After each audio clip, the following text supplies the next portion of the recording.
Samsung is finally bringing back a feature people thought was dead, but not the way anyone expected. And no, this isn't about fixing the Z Fold 8. This is about Samsung quietly splitting the Fold lineup into two very different directions. And that move puts a lot of pressure on Apple's Fold, before it even exists. Let me explain. For the past few years, the Galaxy Fold story was simple. Samsung chased thinness. Every generation got slimmer, lighter, and more normal phone-like. But there was a sacrifice: the S Pen. To make the Z Fold 7 the thinnest fold ever, Samsung removed the digitizer entirely. And yes, early rumors said the Z Fold 8 would bring it back. Turns out, that might not be true. At least, not like we thought. Next year is going to be massive for foldables, especially the wider ones. Apple is entering the category. Motorola already hinted they're coming too in a big way. And for the first time ever, Samsung isn't making just one Z Fold. They're making two. Here's where things get interesting. Multiple reports now suggest S Pen support is not returning to the regular Z Fold 8. Instead, it's coming to a wider version. A wider fold will be more tablet-like, built around productivity.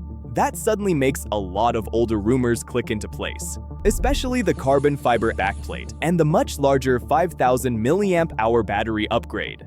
Those upgrades always sounded odd for an ultra-thin fold, but for a wider one, they make perfect sense. But bringing the S Pen back means bringing the digitizer back, and that adds thickness. So, instead of compromising the thin fold they've been chasing for years, Samsung does something smarter.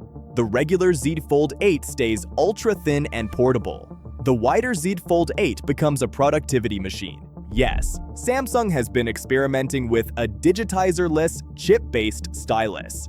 A S Pen support without the thickness penalty. If that tech works, it could eventually bring pen support back to the thinner Fold 8 as well. But right now, that part is still speculative. The digitizer return is more solid, and all signs point to the wide fold getting it first. And this is where Apple starts feeling the pressure. Leaks around the iPhone Fold describe it as wider and more squarish, roughly a 4:3 display. The rumored dimensions between Apple's Fold and Samsung's wide fold are almost identical. But Apple's Fold is expected to be around 9.5 to 10 millimeters thick, weighing roughly 255 grams. So even if Samsung adds a 0.3 millimeter thick digitizer layer, it still may comes out thinner, but with S Pen support, that's a problem for Apple.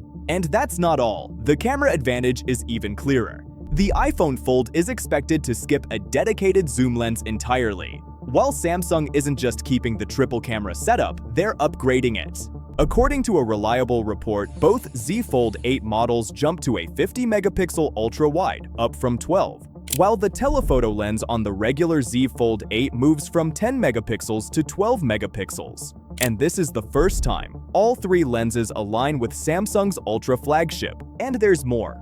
According to Korean reports, the Z Fold 8 is getting 25-watt wireless charging upgrade, a first for the Fold lineup in 8 years.